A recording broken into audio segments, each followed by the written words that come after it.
ایک صحابی رضی اللہ تعالیٰ عنہ اپنے گھر میں تہجد کی نماز پڑھ رہے تھے. صحن چھوٹا تھا، گھوڑا بھی بندھا ہوا ہے اور چارپائی کے اوپر بچہ بھی سویا ہوا ہے. ان کا دل چاہتا ہے کہ وہ ذرا اونچی آواز سے تلاوت قرآن پاک کریں، لیکن جب اونچا پڑھتے ہیں تو گھوڑا بدکنے لگ جاتا ہے، حرکت کرنے لگ جاتا ہے. تو ڈر ہوتا ہے کہ یہ بچے کو لات نہ مار دے، تو آہستہ پڑھتے ہیں. آہستہ پڑھنے سے گھوڑا پرسکون ہو جاتا ہے، مگر پھر طبیعت چاہتی ہے کہ میں اونچا پڑھوں، پھر گھوڑا بدکنے لگ جاتا ہے. پوری رات اسی طرح گزر گئی. جب انہوں نے سلام پھیرا اور دعا کے لیے ہاتھ اٹھائے تو کیا دیکھا کہ کچھ روشنیاں ہیں جو ان کے سر سے قریب تھیں لیکن وہ دور آسمانوں کی طرف جا رہی ہیں. وہ اس منظر کو دیکھ کے حیران ہوئے. صبح نبی علیہ السلام کی خدمت میں حاضر ہوئے. اے اللہ کے پیارے حبیب صلی اللہ علیہ وسلم، رات میرے ساتھ یہ معاملہ پیش آیا اور میں نے کچھ روشنیاں دیکھی جو مجھ سے دور جا رہی تھیں. نبی علیہ السلام نے فرمایا یہ فرشتے تھے جو تمہارے قرآن کو سننے کے لیے آسمان سے اتر آئے تھے. اگر تم قرآن پڑھتے رہتے تو مدینہ کے لوگ اپنی آنکھوں سے فرشتوں کو دیکھ لیتے. انسان جو کام خود نہ کر سکے کوئی دوسرا کرے نا تو اچھا لگتا ہے. مثال کے طور پہ ہم اچھی تلاوت نہیں کر سکتے تو جو کوئی اچھی تلاوت کرے گا نا وہ اچھا لگے گا کہ بھئی کتنا اچھا قرآن پاک پڑھتا ہے. فرشتے قرآن مجید نہیں پڑھ سکتے، سن سکتے ہیں. یاد رکھنا، فرشتوں میں صرف جبرائیل علیہ السلام کو اللہ تعالیٰ نے یہ اجازت دی، استعداد دی کہ وہ قرآن پڑھتے بھی ہیں اور سنتے بھی ہیں. انہوں نے نبی علیہ السلام تک قرآن پاک پہنچایا اور نبی علیہ السلام کے ساتھ قرآن پاک کا دور بھی کیا، سنا سنایا بھی صحیح. صرف جبریل علیہ السلام کو یہ نعمت ملی، باقی فرشتے پڑھ نہیں سکتے. پڑھنا صرف انسان کو اللہ نے عطا کیا. اس لیے جب کوئی انسان قرآن پاک پڑھتا ہے تو فرشتے شوق میں آ کے اس کے پاس بیٹھ کے اللہ کا قرآن سنتے ہیں. حدیث مبارکہ میں ہے کہ کچھ فرشتے تلاش کرتے ہیں کہ کہاں کوئی قرآن پڑھنے والا ہمیں مل جائے.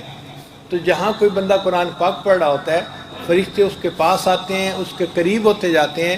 حتیٰ کہ حدیث مبارکہ میں ہے کہ اتنا خوش ہوتے ہیں کہ قرآن پڑھنے والے کے جسم کے منہ کے ساتھ اپنا منہ لگا دیتے ہیں، یعنی اس کے لبوں کو بوسہ دیتے ہیں کہ ان لبوں سے قرآن پاک نکل رہا ہے. یہ کتنے خوش نصیب لوگ ہیں.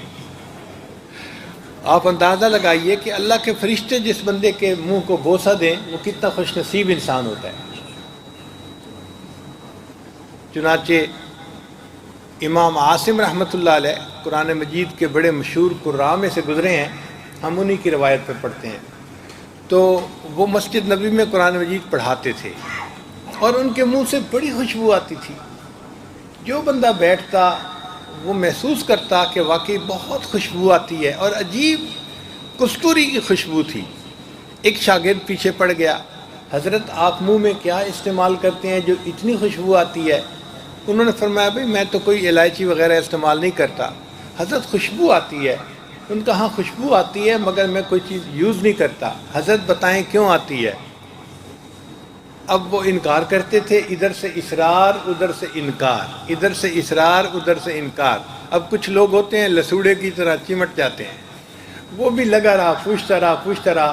بالآخر انہوں نے کہا کہ ہاں ایک رات مجھے خواب میں نبی علیہ السلام کی زیارت نصیب ہوئی تو نبی علیہ السلام نے فرمایا عاصم تم میری مسجد میں قرآن پڑھاتے ہو، آؤ میں تمہارے لبوں کو بوسہ دوں. تو خواب میں نبی علیہ السلام نے میرے لبوں کو بوسہ دیا. جب سے نبی علیہ السلام نے بوسہ دیا میرے منہ سے خوشبو آتی ہے. تو قرآن مجید کا پڑھنا بڑی سعادت کی بات ہے. محبت کے ساتھ ہر روز قرآن کی تلاوت کرنی چاہیے. جتنا ہم شوق سے قرآن پاک پڑھیں گے اتنا اجر ملے گا. یہ کیسی کتاب ہے کہ جس کے ایک ایک حرف کے پڑھنے پر انسان کو نیکیاں ملتی ہیں، ہر حرف کے پڑھنے پر 10 نیکیاں ملتی ہیں.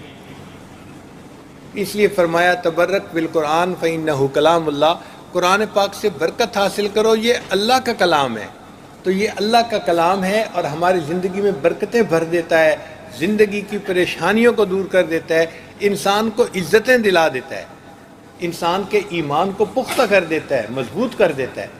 اس لیے ہمیں چاہیے کہ ہم قرآن مجید کو شوق کے ساتھ پڑھیں اور اپنی زندگی میں اس کو لاگو کرنے کی کوشش کریں. اس کو پڑھنا اور اس کو سمجھنا. فرمایا خیرکم من تعلم القرآن وعلمہ، کہ تم میں سے سب سے بہتر وہ ہے جو قرآن پڑھتا ہے یا پڑھاتا ہے۔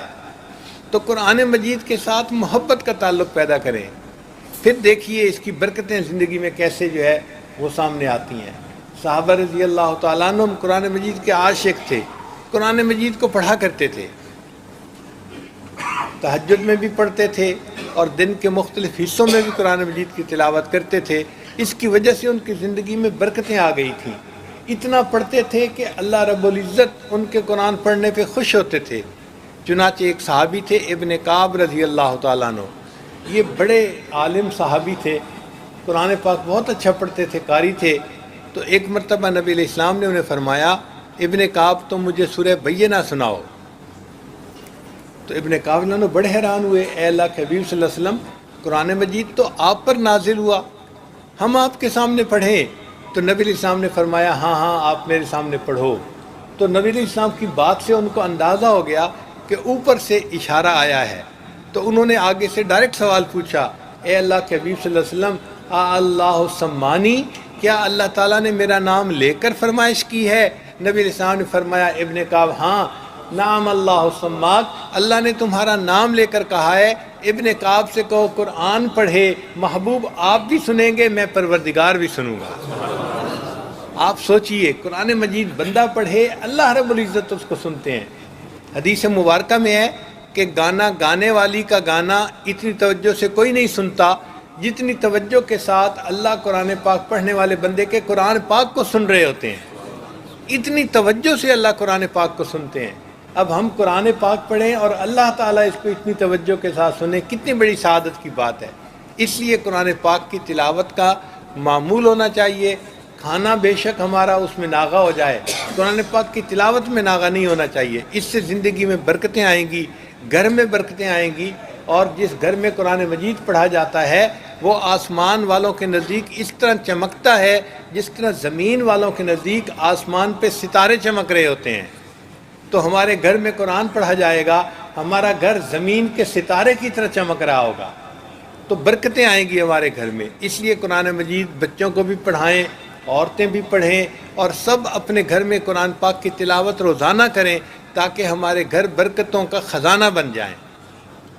اللہ تعالیٰ نے قرآن مجید میں عجیب تاثیر رکھی ہے، یہ انسان کے دل میں اپنا راستہ خود بنا لیتا ہے۔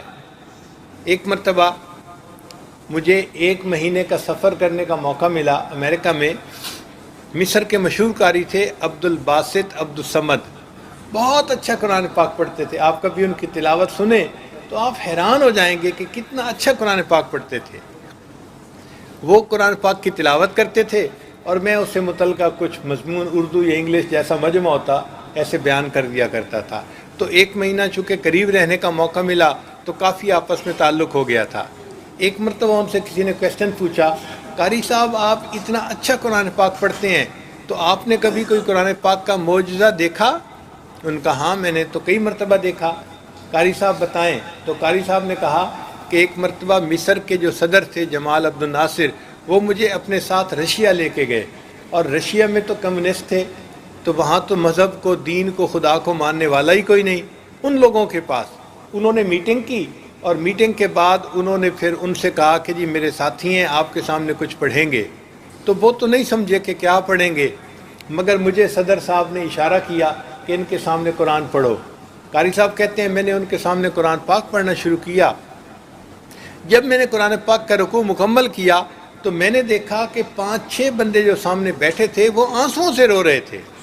وہ لوگ جو خدا کو نہیں مانتے، جو قرآن کو نہیں مانتے، جو دین کو نہیں مانتے، ان کے دلوں پہ بھی اثر ہو رہا تھا۔ تو اس وقت صدر صاحب نے پوچھا کہ آپ لوگ رو کیوں رہے ہیں؟ وہ کہنے لگے کہ ہم تو نہیں سمجھتے کہ اس نے کیا پڑھا، لیکن اتنی بات ہے اس کلام میں کچھ تاثیر ایسی تھی کہ ہمارے دل پہ اثر ہوا اور ہماری آنکھوں سے خود بخود آنسو نکل آئے۔ جو خدا کے وجود کو نہیں مانتے، اگر ان کے دل پہ قرآن اثر ڈال دیتا ہے تو جو اللہ کو مانتے ہوں، ایمان والے لوگوں، ان کے دلوں پہ کیا اثر ہوتا ہوگا۔